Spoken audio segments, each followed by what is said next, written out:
Hi, and welcome to Female Entrepreneurs Magazine, your go to platform for ambitious women who are ready to take the business world by storm. I'm your host, Angel France, and each week we'll dive into the latest strategies, stories, and success secrets from the most inspiring female entrepreneurs around the world. Today on The Real Female Entrepreneurs, we're turning pressure into purpose with a woman whose story reads like a resilience masterclass. From surviving a tsunami, a kidnapping, and even petrol bombs, yes, really, to being crowned Best International Keynote Speaker. She's on a mission to help leaders rise with empathy, clarity, and courage. Her Amazon bestseller, Her Middle Name is Courage, says it all. And so does her presence on stages around the world. Please help me welcome the globally celebrated, fearless, and fiercely empowered Heidi Denning. Welcome. Hello. Hi there, Angel. Hey, you are amazing. Oh my God, I cannot wait to hear this story. I want to ask another story, something of you, if you don't mind. Can you tell us a little bit about the tsunami and what exactly happened? I mean, I really would love to hear the story because I mean, it's just amazing. Yes, I was in a place. I was on my computer, just sending some emails, and I looked around where I was sitting, and all of a sudden there wasn't the people there that had been. Like, the place was quite full. It was like a little internet place, and I could hear someone talking outside on a megaphone saying something, but it was in a different language that I didn't understand. So I just kept going. I had my to-do list. I had things to get out to the world. And then, about a minute later, I looked up again, and it was just me and one other woman who was sitting there, and she was a local woman. I said, "Look, what's going on? What's that man saying out there?" And she took this deep breath and said, "Oh, there's a tsunami coming." I said, "A tsunami? To where?" And she said, "Here." And I'm like, "When?" And she said, "Oh, 2:32.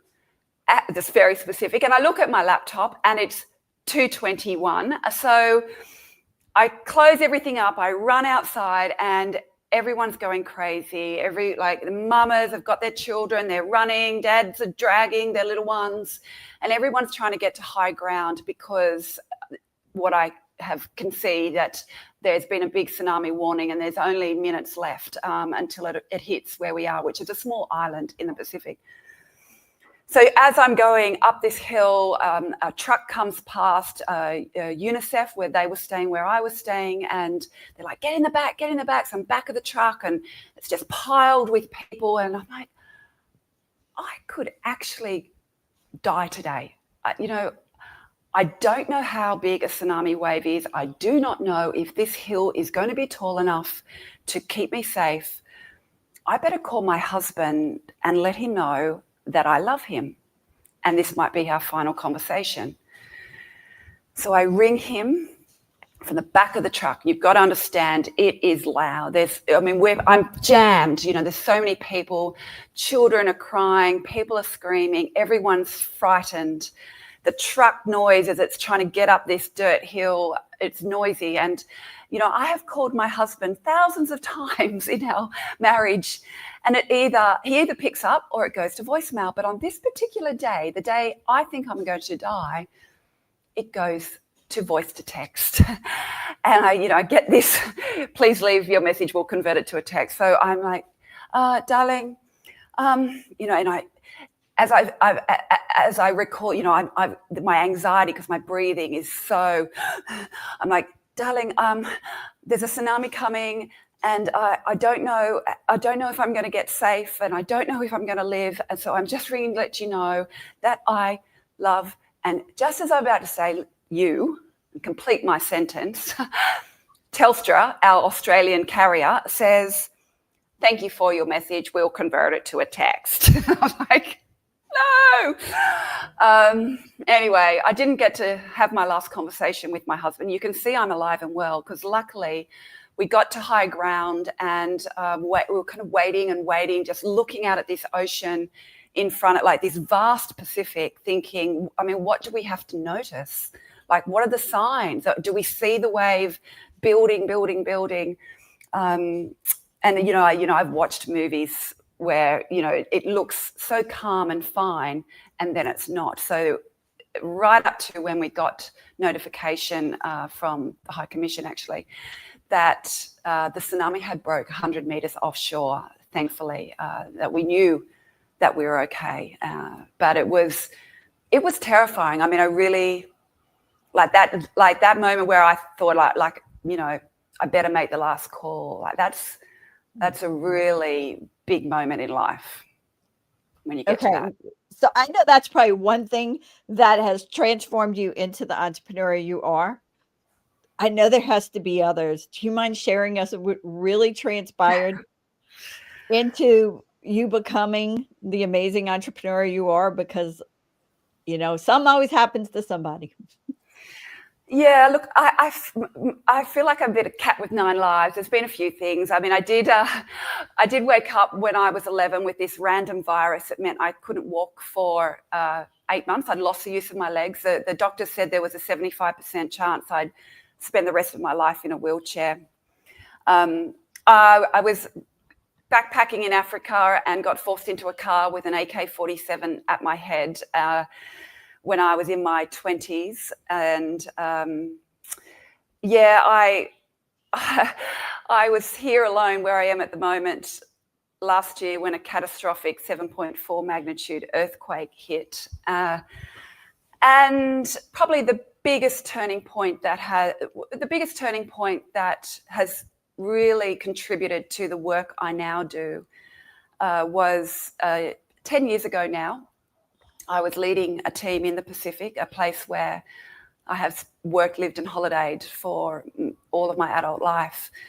And we unfortunately got caught up in some local conflict that had nothing to do with us, but we were targeted because the people who were involved felt that if they killed us, that their message would be heard. So after a very we were doing volunteer work, and we'd worked really hard all day, and we were all asleep, sleeping soundly and proudly after all the good work we'd done that day.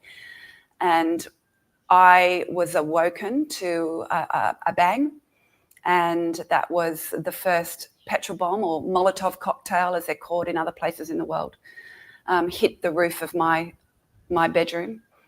And so as I kind of came out of my sleep, my whole room was filled with smoke. And I looked out the window and everything was on fire. And I saw a bunch of men running from where I was sleeping with these big sticks of fire that they'd gone around and also set everything alight. So got all the team out, and we spent a terrifying night on the side of a hill, waiting for the help that never came, because you see, we're on a remote island on this isolated corner in the Pacific where there is no emergency services to call. So we just waited for dawn, and where the Australian High Commission sent in planes to evacuate us. But yeah, it was a very big turning point in my life. You can imagine that. So there were physical issues. I broke a bone in my foot, and I had, because I don't know how long I was actually, a car had been bombed right outside my window. So the fumes from that had obviously been coming into my room for we don't know how long, but I had lung damage, and other people in my team were physically hurt from it. But we you get over physical scars, but it is the internal scars that take a lot longer. PTSD is a very difficult thing to come back from. And when you've had, what I learned was when you are woken to have your life in danger, like I was and like everyone was that night, your body, every time you try to go to sleep, your body thinks, sleep is attached to the fact that you might be harmed. So you're always, I had this horrific insomnia for a long time. I still have trouble with it. So you're always having your ear out. You can't sleep soundly because you think something terrible is going to happen, and that just has this terrible effect. And as we know, as a female entrepreneur, as any human, sleep is what we need to heal. And sleep is what we need to be able to do the great work and to show up and be a great leader and to be a great partner and friend and human. And when you don't have sleep, everything can crumble. And when you top that on top of trauma, it's hard. So, I say that was such a turning point, obviously for, personal reasons, professional reasons. I mean, I wasn't able to work for quite a while, but what it did was make me recognize that when I finally was able to crawl out of rock bottom, I knew that I had some strategies that I could share with other entrepreneurs. How, we all have petrol bomb moments, right? They may not be actual ones, but life deals some pretty hard things. There's grief, divorce, injury, there's bankruptcy, there's financial distress, there's wars and elections and things that really impact us. Everyone has petrol bomb moments. But what do we do about them? Because we can't control them. They're going to happen, unfortunately. But what can we do to make sure we can crawl out of that terrible place we find ourselves in and keep striving and keep showing up and keep being the great entrepreneur that we are, that can make an impact in the world? Because what other choice do we have? This is what I've learned, and this is now. I'm not grateful for that night. I don't believe I have gratitude for that night. But what I've done is be able to turn it into something good, and that I'm grateful for. I'm grateful for me being able to turn it into something good.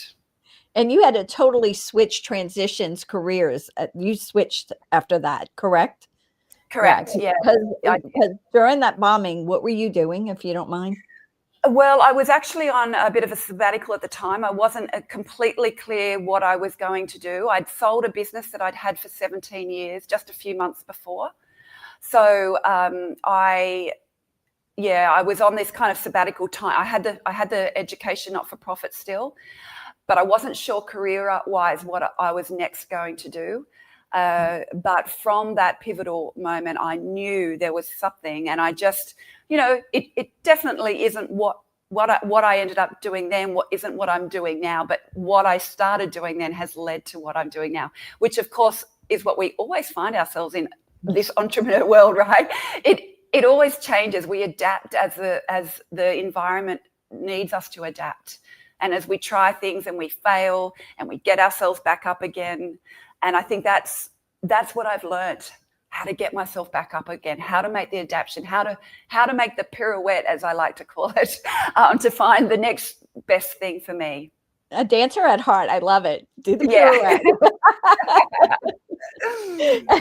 And so with that pirouette and making those changes, and I mean, we have to come full circle all the time in our life. Things happen and we come full circle. And that's what you teach people how to do now. Yes, how to crawl out. Yeah. And I love it. And I love the fact that your middle name's Courage. Yeah, me too. I keep reminding myself of that when I need it. So this next question is going to be super easy for you, but then I believe there's some things you can give our audience that could actually give them some insight because of where you live, and you actually speak globally around the world. How do you balance that with the multiple time changes and everything else, and with the family and friends? Yeah. I haven't got all the answers to that. I struggle, and I definitely don't do it well all the time, but I have certainly put some strategies in place for myself because I know what works for me. And I think that's, what we learn about ourselves. And it's that self-awareness of, all right, what is working for me and what is not? Let me learn from that. So I know for me to be able to show up in business and do what I want to do and lead in the way I want to lead and impact the way I want to impact, I first have to ensure that my health is super good. And I mean my physical health. So I know what I put into my body, that I have to move, that I have to have stillness and good sleep. Social health is crucial to me. I am a real people person. I need to have interaction with others daily, because I feel like I'm a wilting flower if I don't have social interaction. I mean, during the lockdowns a few years ago, like I really unraveled because I just couldn't stand it. I could not stand it. And now that I'm working remotely in quite an isolated area, you have to be very strategic about that, because my social health impacts my mental health, and that impacts my professional health. So I, make sure it's all working together.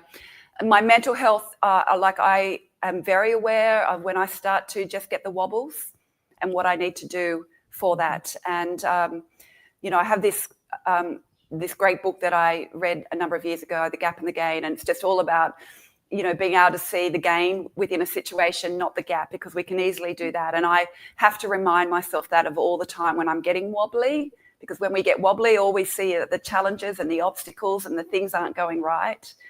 And I have to catch myself. Okay, what's good here? Can I find a little smidgy micro win in my day, in this moment? Because that just changes something, and my mental health can start to feel a little bit better before it, gets out of control. And of course, my financial health. As an entrepreneur, I understand that if my finances aren't I don't have that stability, again, my mental health is impacted. So, I used to always just think about my health as like my physical, mental health, but no, there are other aspects to it that I know that I need to recognize and be aware of, and make sure that I'm on track with all of those 4 areas. Yeah. Definitely 100%. If you're not right in all the areas of your life, something's going to tilt off. It's like having a table. Yes, definitely. Definitely. I love it. All right. So what advice do you have for other women trying to grow their business? Look, I think, starting a business is difficult. There's no doubt about that. But sticking with a business is much harder. Yeah. Sticking with it, because it's not easy. It never goes to plan. You just have to keep getting up more times than you fall down. And you can only do that if you really, really want it. You've got to have that deep feeling in your belly that this is what I've been put on this earth to do, and have that really purpose-driven reason for continuing to do what you do. And I just think when we're in our busyness, we can get a little lost and forget about that. And once we take the time, and morning I have a Trello board all around that, just to remind myself. It's in my calendar. This is 45 minutes, and I'm looking at my goals, and I'm looking at my values, and reminding myself of my purpose, because we can get lost and just caught up in busyness, and that's not good for us as entrepreneurs at all. And distractions from outside forces as well. Yeah. And I mean, of course, anything could distract us, and then we go off on a tangent, and we see another squirrel. I mean, I have squirrel issues. I have to stay focused, otherwise I'm going to squirrel out. Correct. I have this little book. I've bought beautiful things. I've tried the digital ones. But what happens is when I get to the end, I need to go and get this another beautiful thing, or I need to, I just photocopy on, paper, and I've got what my micro wins are for the day. What are the habits that I need to do for the day? What are my 3 focus? It's my daily little book, It's just stapled. It's not pretty. It fits in my handbag, but this is what keeps me on track. You've got to find what's right for you, right? We're all different. Yeah, and and I need both. I need digital, and I need the old school one.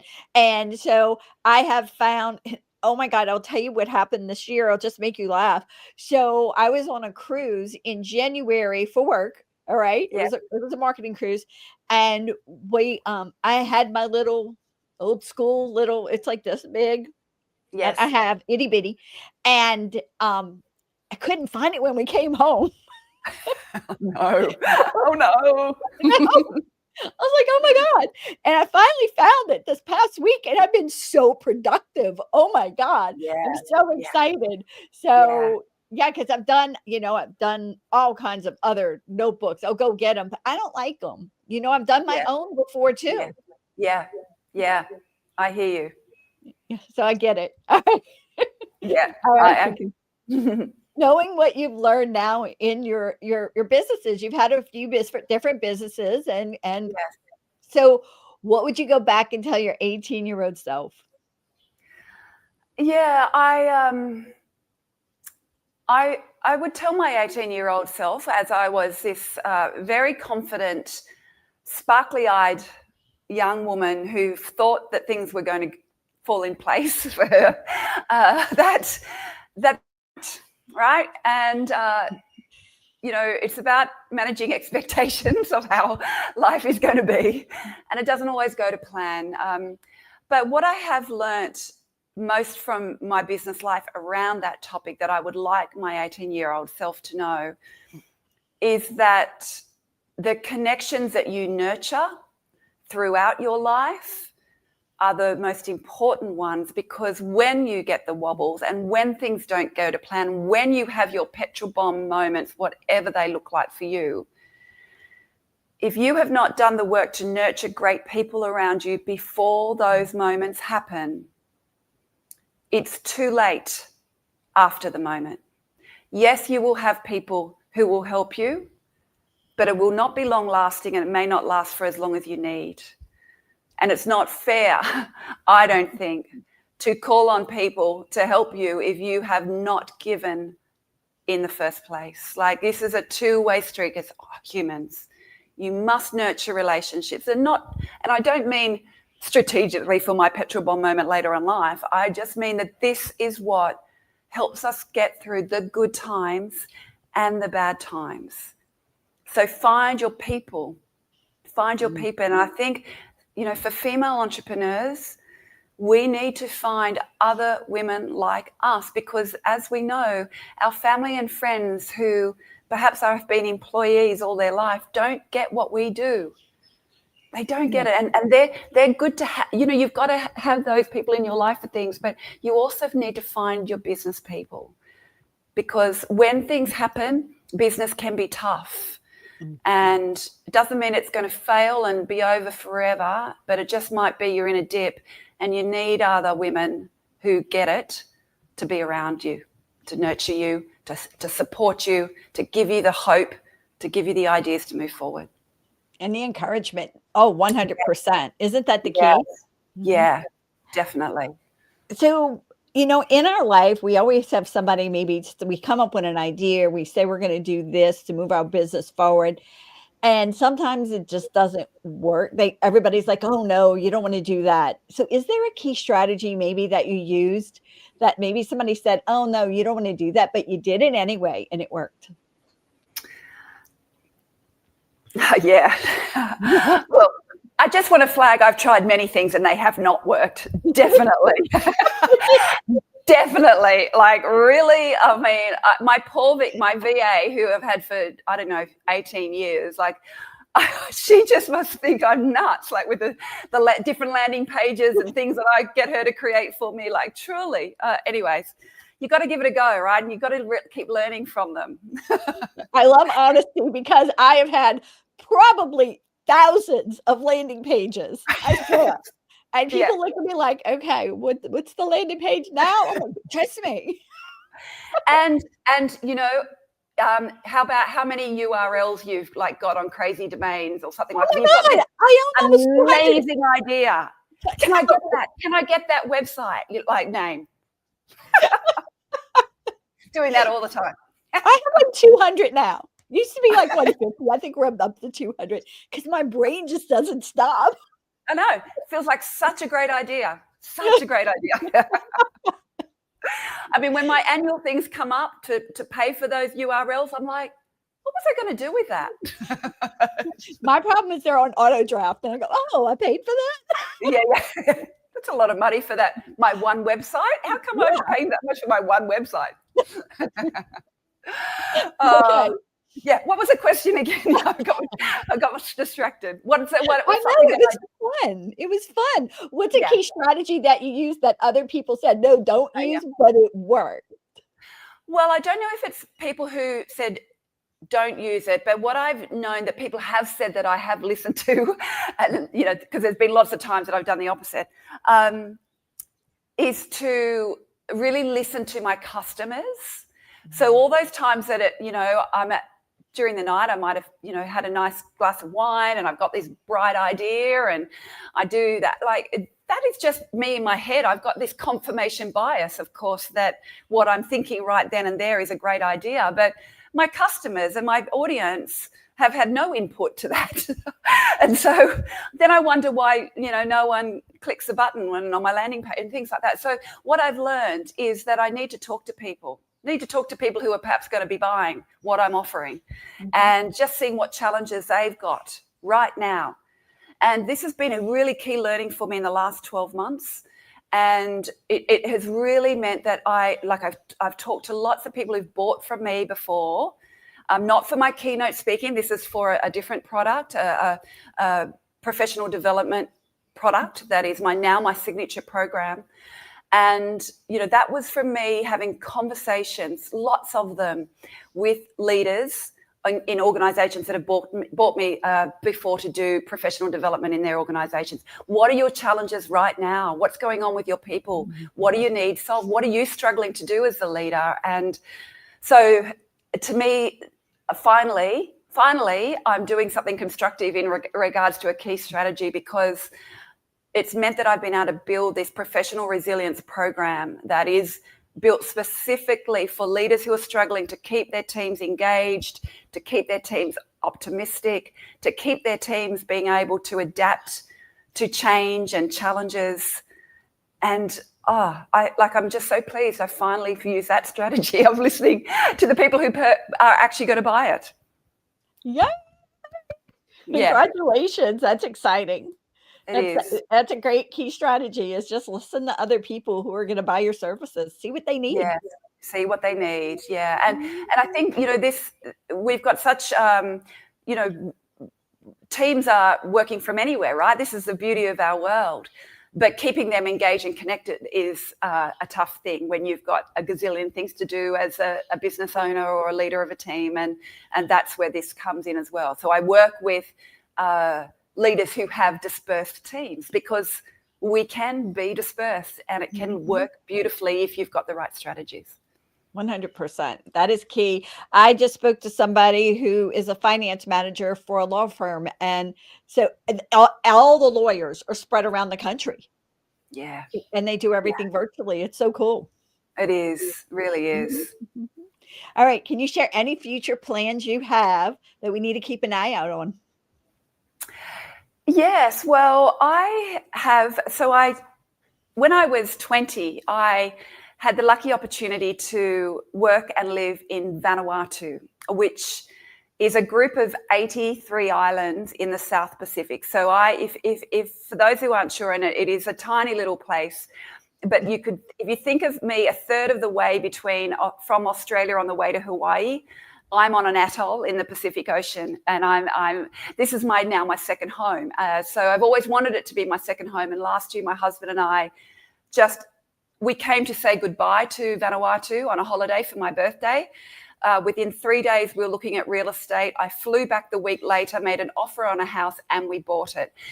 It was just one of those random things in life what you do sometimes. So now I'm working from here, and my goal is to really build the South Pacific in regards to. I'm considering. This might be one of those ideas that I wish I didn't have, but there's not an association that represents South Pacific keynote speakers. Oh, awesome! And yeah, the people, Melanesians and Polynesians, are beautiful storytellers, and I really feel there's an opportunity to showcase their stories and gift them to the world. So that's one of those little ones that's gurgling away up here. I'm not sure how it's going to play out yet, but it's gurgling away. But really, I would love to be able to yes, continue the work that I'm doing remotely with my professional resilience program here in the Pacific, because they are impacted by natural disasters and climate change. And, you know, there's islands in the Pacific that they are going to have to leave completely because of the rising oceans. And I just feel that the work that I do for the people here, I'm hoping will be embraced, and I'll get to impact again here in this region. Oh, you will. I know you will. Definitely. And so on the lighter side, what is Yes. a fun fact about you that not a lot of people know about? We already know so much. Yeah, they're not so fun. I don't call them fun, those ones. You know? Do we have a fun one? I have a fun one. Okay, I don't know. Do you call them prawns in America? I think you call them yabbies or prawns. You're talking about shrimp, crawfish? Shrimp. Yes, shrimp. You call them shrimp. I am the fastest shrimp peeler that you will have ever met. That's my superpower. I can peel them so fast because as I was growing up, my family are addicted to prawns. And if you didn't learn to peel them real quick, you didn't eat. So I am just fast. Pop them in. Fast. Pop them in. Okay, so I'm a New Orleans girl, so we're crawfish, shrimp, and I mean, we have crawfish balls all the time. So I mean, you got to peel. So yeah, You got to peel. Maybe I can find somebody to challenge you. Yes, we might have to do that. That is so cute. I like that. All right, do you have a favorite book? Yes, I have a favorite book. I mentioned it earlier, The Gap and the Gain by Dan Sullivan, and I just love that book. I love the whole pretense around, you know, our challenges, our obstacles, the really difficult things in our lives. The first thing that happens is we see the gap, you know, what is missing, what the difficulty is, what that obstacle is. And once our brain goes into that, and unless we have the awareness that that's what happens, that we're seeing the gap all the time in those things, if we don't have the awareness, we can't turn it around and find the gain, because there is always gains. Because even in our hardest times, we get to learn. And there are gains from that. So I talk about it with my husband, and he can catch me on it sometimes, and I catch him, and to each other we'll say, you know, you're seeing the gap right now. And, you know, we've just lightened it up because, you know, he also is a business owner and it can be tough.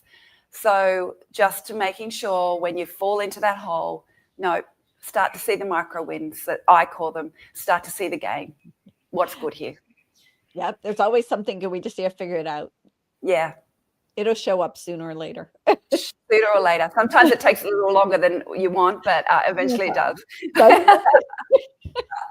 All right. What about a song or songs? Do you have some favorites? My favorite, I want to get on a table and dance kind of song that lifts my mood.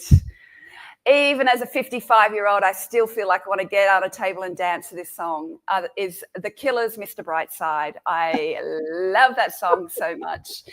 And when I'm in my keynotes, because I talk about how to shift our mindsets when we are feeling things are tough, and I use things in neuroscience to teach how we shift the mindset. Like if something really is challenging, but yet we have to walk into our next professional moment, make a sales call or do a performance appraisal or meet a new customer, how do we very quickly, you know, shift our mindset? And one of the things that neuroscience tells us is music is a powerful method for doing that. Mm-hmm. So when I'm on stage, what I have people do from the audience is for them to choose their favorite uplifting, I want to dance on a table song. And I use tech for them to give me that, and we have it coming up on the screen.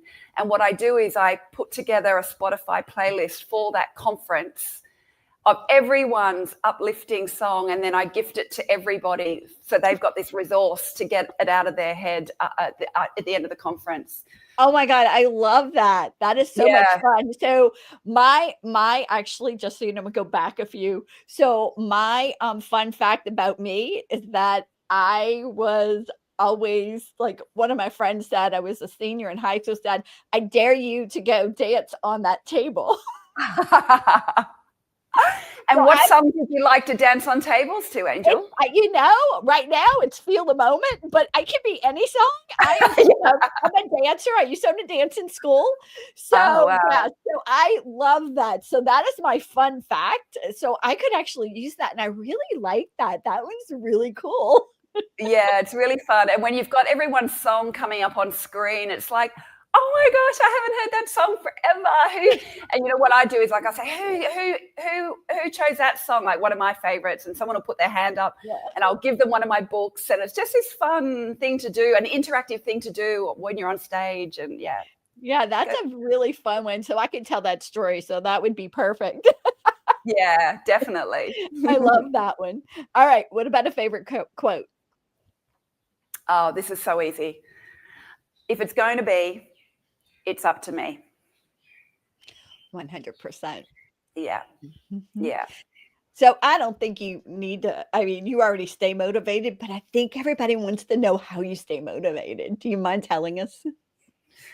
Yeah, look, I don't stay motivated. I stay disciplined is the answer to that. I think motivation, I'm pretty motivated. In the general term definition of motivation, I am a motivated kind of person, motivating. And, you know, I motivate myself, I motivate others. But really, when it comes down to it, motivation can run out. And especially when you're wobbly, motivation goes out the door. So I think about staying disciplined, you know, having my book, having the things I know keep me together, because it's the discipline of doing the things I know keep me together and keep me striving, keep me leading, keep me impacting. That's what I need. So to me, you know, discipline is one of the greatest traits you can have when we're, you know, as you said, like I'm the same, the squirrel's going off, get back to focus, get back to the discipline. It's the only way that works. The only way. We have to focus, and that's it. Yeah. And that's how you do it. All right. What is the best way for our audience to stay connected with you? They could go to HeidiDenning.com. That's Denning with one N. But I also, you know, I'm on LinkedIn and Insta. LinkedIn's my favorite place to hang out. That's where I'd love people to connect with me. I'd love to hear their stories and what's working for them, how they have got over their petrol bomb moments. That would be wonderful. So, yeah, through my website or LinkedIn or Insta. And don't you have a cool quiz? Yes, I have this online professional resilience quiz. I call it the Professional Resilience KPI. So it's take you 3 minutes online, and what it will do is give you a number, so you know how the challenges in your life, the world ones that you can't control, or the business ones that you're experiencing right now are actually impacting your professional resilience. So I like to call it a starting KPI, because once we know that, if it's a good score, we know we just keep doing what we're doing because something's working well. So, you know, don't change what's not broke. If the score's a little low, that is sometimes just a good time to think, right, what do I need to do? What discipline do I need to put? What is the focus I need to get my score a little higher? And people can find that on my website under resources tab. They'll find that easily. That's amazing. And is there anything else you want to share with our audience today? Oh, look, I just feel that, you know, we need to, as female entrepreneurs, two things. Firstly, we need to keep our essence. We need to keep our particular essence. And if that means that you're very feminine, keep that femininity. If that means that you're a real, you know, keep that. Don't get influenced by people around you who say you need to be a particular way. And I think I learned that certainly when I did this shift and I was working with big corporates for their associations. You know, I thought I had to get on stage with a black suit and, you know, gold accessories. And I've always worn big, you know, colorful earrings, and I've got a wardrobe full of pretty dresses. And I just left that aside because I thought I had to show up in that way, but I wasn't true to me, and I couldn't even get the words out properly because I didn't know who this thing was that was, you know, showing up. And it felt so wrong. So I just keep your essence, because people love humans, and they want the humanness to come out of, you as a business owner, definitely. And who you are. I mean, it makes you who you are because you're distinct compared to anybody else. Yeah. Nobody has your story, Heidi. No, they don't want it either. I wish I didn't have my story, let me tell you. But I'm so honored you told it to us. I mean, that's such a blessing. Oh, thank you. Thank Thank you. you so much. And thanks for being here. We totally loved having you, Heidi. My pleasure. Bye. Thank you so much for tuning in to this episode of Female Entrepreneurs Magazine. I hope you found inspiration, actionable tips, and a sense of connection with our incredible community of driven women. Don't forget to hit that subscribe button, leave a review, and share the episode with fellow entrepreneurs who are ready to elevate their game. Remember, your success is just the beginning, and we're here to support you in every step of the way. Until next time, keep shining, keep thriving, and remember, you have the power to create the business and life of your dreams. Stay inspired, and I'll see you in the next episode. Bye.